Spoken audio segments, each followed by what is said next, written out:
स्वामी समर्थ मित्रांनो, आजच्या दिवसाची सुरुवात झाली माझ्या देवीच्या दर्शनापासून. आता मी जाईपर्यंत आरती चालू झाली तर मी पळतच गेलो आणि आरतीला थांबलो. आरती झाल्याच्या नंतर मी असं देवीची मस्त वाणाची पूजा करून घेतली आणि देवीला आज प्रार्थना केली की माझ्या हातून जर काही वाईट काम होत असेल तर होऊ देऊ नको म्हणून दर्शन वगैरे घेतलं एकदम मस्त. आणि त्याच्यानंतर मी निघालो क्लाससाठी. आता क्लासमध्ये आज आम्हाला तर क्लासला आमचं शिबिर होतं, त्याच्यामुळं आम्हाला म्हणजे असं ब्लड टेस्ट वगैरे करायला टेस्ट द्यायचे. तर मला तर 2 जागी सुया टोचलं वगैरे, माझ्या हाताला म्हणजे नसच सापडत नव्हती एका हाताची, तर दुसऱ्या हाताला पण सुई टोचली माझ्या.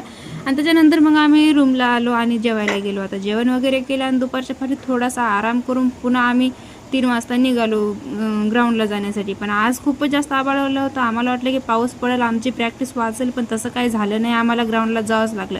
पण ग्राउंडला गेल्याच्या नंतर आम्हाला जसं वाटलं होतं खूपच जास्त आभाळ आलं होतं, तर लगेच पाऊस पडायला सुरू झाला. थोड्या वेळानंतर आम्हाला पुन्हा बॅरेकला सुट्टी दिली, तर आम्ही आलो. आता वातावरण भारी होतं म्हणून मी असं 1-2 मस्त अशा क्लिप काढून घेतला. पण पाण्याला काही जास्त वेळ आमची खुशी मंजूर नव्हती आणि हे आमचे आज व्हेज नॉनव्हेजचे कार्ड होते, तर मी वाटून गेले सगळ्यांना.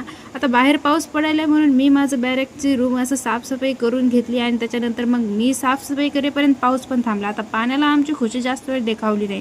मग आम्ही लगेच पुन्हा तयार वगैरे होऊन ग्राउंडवर गेला आणि आज आम्ही क्रिकेट खेळला. आमचा खेळायचा इव्हेंट होता. आणि त्याच्यानंतर रात्री जेवण वगैरे करून जेवण जिरवण्यासाठी मी माझ्या मैत्रिणींसोबत असं बाहेर येऊन फिरलो. तर आजचा दिवस माझा असा होता. तर भेटूया नेक्स्ट ब्लॉगमध्ये. Bye bye.